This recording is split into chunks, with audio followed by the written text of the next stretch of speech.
Guys, ابھی آپ لوگ عمر فاروق رضی اللہ تعالیٰ عنہ کے بارے میں جانیں گے۔ عمر بن خطاب کون تھے اور ان کے بارے میں جانیں گے کہ وہ کس طرح اسلام قبول کیے۔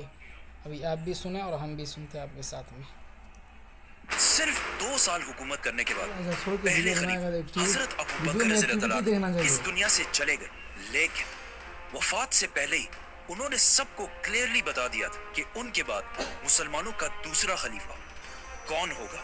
عمر بن خطاب۔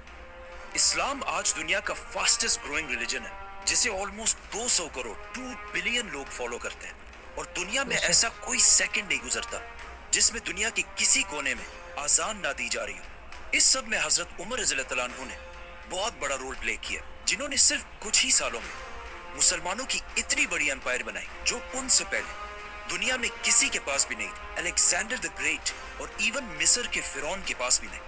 لیکن یہ سب آخر انہوں نے کیا کیسے؟ حضرت عمر کی پرسنالٹی کو سمجھنے کے لیے اس زمانے کے مکہ شہر کو سمجھنا لازمی ہے، کیونکہ مکہ میں پچھلے کئی صدیوں سے ایک ہی قبیلے قریش کا کنٹرول تھا، اور آہستہ آہستہ قریش کا یہ قبیلہ اتنا بڑھ چکا تھا کہ قریش خود بھی بہت سارے قبیلوں میں ڈیوائیڈ ہو چکا تھا، اور ان قبیلوں کے درمیان اب مکہ میں پیس برقرار رکھنے کے لیے ہر قبیلے کو الگ الگ ذمہ داریاں دی گئی تھی۔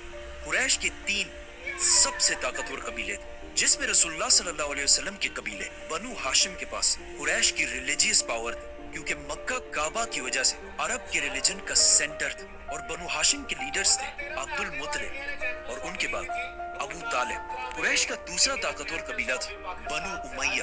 یہ قبیلہ قریش میں تو ایک کام کر لے ایک ٹائم میں۔ صرف اور صرف ایک چیز کی وجہ سے مشہور تھا، پیسہ۔ اسی لیے مکہ کی ساری اکانومی یہی فیملی بنو امیہ کنٹرول کرتے، اور اس قبیلے کا لیڈر تھا ابو سفیان۔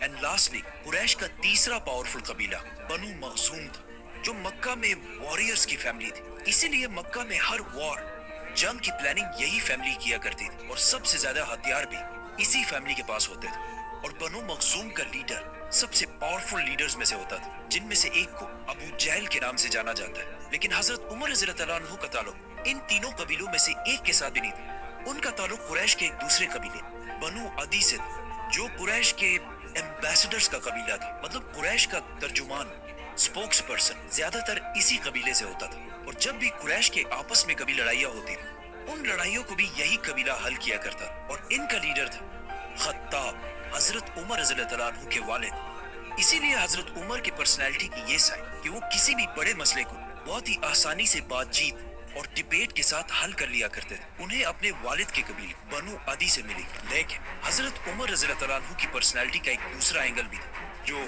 ہم سب بار بار سنتے رہتے ہیں، کہ وہ بہت ہی غصے والے انسان تھے، اور بات بات پر دوسرے کا سر کاٹنے کے لیے تیار ہو جاتے تھے۔ حضرت عمر کی پرسنالٹی کا یہ ٹریٹ انہیں اپنی والدہ حنتمہ بنت ہشام سے ملا تھا، جن کا تعلق بنو عدی سے نہیں بلکہ بنو مخزوم سے تھا، جو قریش کے وار اور جنگ کو سنبھال۔ اس بنو مخزوم کے قبیلے کے مائنڈ سیٹ کو سمجھنے کے لیے یہی کافی ہے کہ اس قبیلے سے حضرت عمر رضی اللہ عنہ کے کزن کا نام خالد